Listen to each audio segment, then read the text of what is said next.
On vit à une époque où c'est vraiment assez difficile de capter l'attention de 30-35 élèves pendant une heure.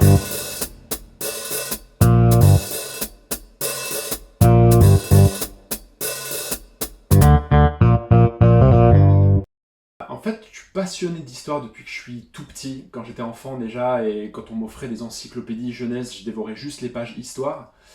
Et donc en fait, je me suis dirigé assez naturellement vers des études d'histoire sans savoir exactement ce que j'allais en faire. Et en troisième année de licence, j'ai fait un stage dans un lycée et j'ai attrapé le virus. Ça a été quasiment instantané. J'ai ressenti un plaisir assez dingue à transmettre, à nouer ce rapport, cette relation avec la classe. Et voir le regard d'un élève qui s'illumine quand on lui explique quelque chose, c'est une sensation quand même qui procure un sentiment d'accomplissement assez fou.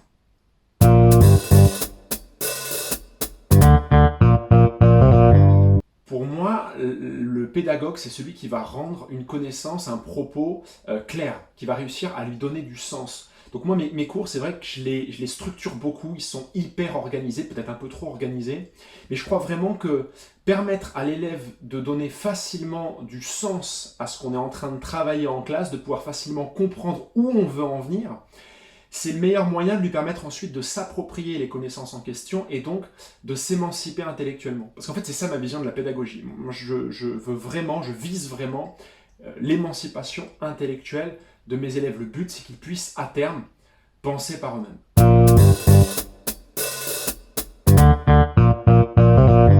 Alors, moi, j'ai une manière d'enseigner qui est différente de ce que je peux présenter sur TikTok, bien sûr.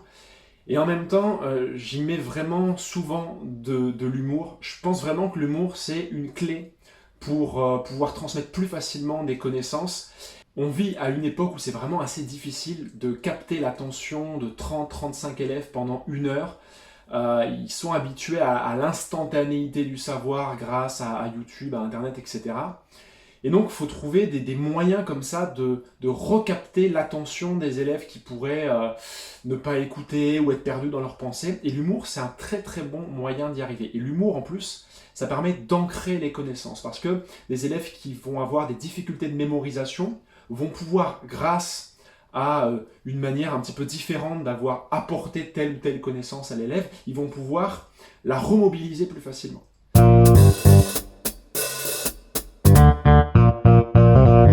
En fait, ça demande de l'attention portée à l'autre et à son langage non verbal, c'est-à-dire que il faut être capable de repérer à un moment donné un mal-être chez un élève, une situation d'inconfort, et du coup ne pas derrière agresser l'élève en lui demandant d'un seul coup d'écouter, mais plutôt de chercher à comprendre pourquoi à ce moment-là il a une attitude différente des autres fois.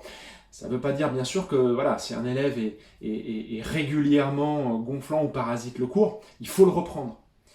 Mais il faut aussi chercher à comprendre l'élève et initier un dialogue avec lui, c'est le meilleur moyen là aussi de lui donner envie d'apprendre. Ensuite, pour aider mes élèves, ce que je fais, c'est que je bosse beaucoup. Je m'impose beaucoup de temps de préparation de cours et je mets en place des outils qui permettent à mes élèves de travailler et de réviser plus efficacement. Par exemple, j'ai créé un site internet il y a un peu plus de 2 ans qui aujourd'hui a plus d'1 million de visiteurs uniques et sur lequel mes élèves, mais aussi d'autres élèves, peuvent, de manière totalement libre, récupérer les cours. Et ça permet aussi aux élèves, du coup, d'adapter leur rapport à la connaissance.